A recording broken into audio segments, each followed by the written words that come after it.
నాకు 3 కాంప్లిమెంట్స్ లో ప్రథమంగా నాకు బాగా నచ్చిన కాంప్లిమెంట్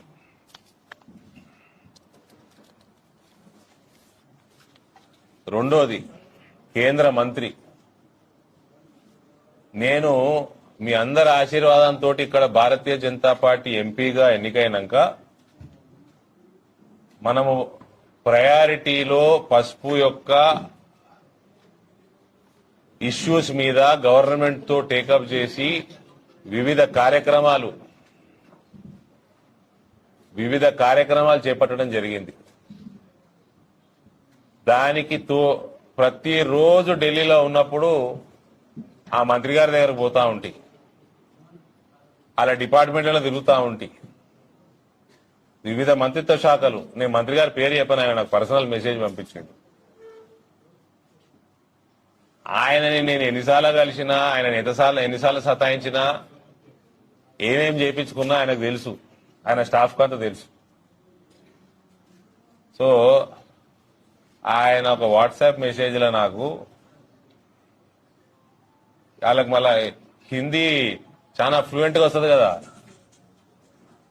जो पूरी धर्म से अपना कर्म करता है उसे धर्मपुरी अरविंद कहते हैं అన్నాడు. ఇక మూడో పెద్ద కాంప్లిమెంట్ ఒక రైతు ద్వారా వచ్చింది నాకు. ఆల్మోస్ట్ 65-67 సంవత్సరాల రైతు, నాకు తెలిసిన రైతు, పార్టీలకు అతీతంగా ఉండే రైతు.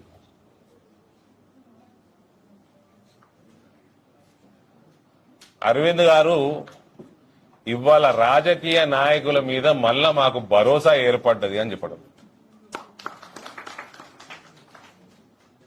భరోసా కోల్పోయిన ఉంటుంది,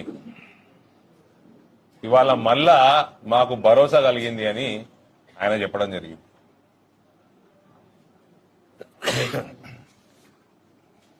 ఇక ఇదొక 4 సంవత్సరాల జర్నీ. ఇది ఫస్ట్ టేకప్ చేసినప్పుడు ప్రత్యేక పసుపు బోర్డు కోసము వాతావరణము ఢిల్లీలో డిపార్ట్మెంట్స్లలో ఎంతవరకు అనుకూలంగా ఉంది, ఎంతవరకు అనుకూలంగా లేదు, ఇవన్నీ గమనించి మనము బిర్యానీ తినాలా అని మనకు నోట్ల నీళ్లు ఊరుతా ఉంటాయి. దొరకలేదనుకో, ఇలా గాంధీ జయంతి దొరకదు, ఉపాసం ఉండం కదా, దొరికింది భోజనం చేసి నడుపుతా ఉంటాం సిస్టమ్ని. సిస్టమ్ కొలాప్స్ కావద్దు. పరిస్థితులను బట్టి రైతు ప్రయోజనాలకి ఏం అవసరమో ఆనాడు ఆ పని చేసుకుంటూ పోవాలి. ఆనాడు స్పైసెస్ బోర్డు రీజనల్ ఆఫీస్ రావడం జరిగింది. ఇదే అమిత్ షా గారు ఎవరైతే ఇవాళ పసుపు బోర్డు రావడంలో కీలక పాత్ర పోషించినరో, ఇదే అమిత్ షా గారు నా ముందర ఫోన్ చేసి దేశము పసుపు ఎట్లా ఇంపోర్ట్ చేస్తుందని తిట్టిన దాఖలా నా ముందరనే తిట్టిండు. ఆయన ఎవరిని తిట్టాలో తిట్టిండు. పసుపు దిగుమతులు తగ్గించేసి ఎగుమతులు పెరిగేటట్టు చేసి పసుపు యొక్క యాక్టివిటీ పెరగడానికి regional office cum extension centre మనకిచ్చి బంగ్లాదేశ్ కి రైళ్లేసి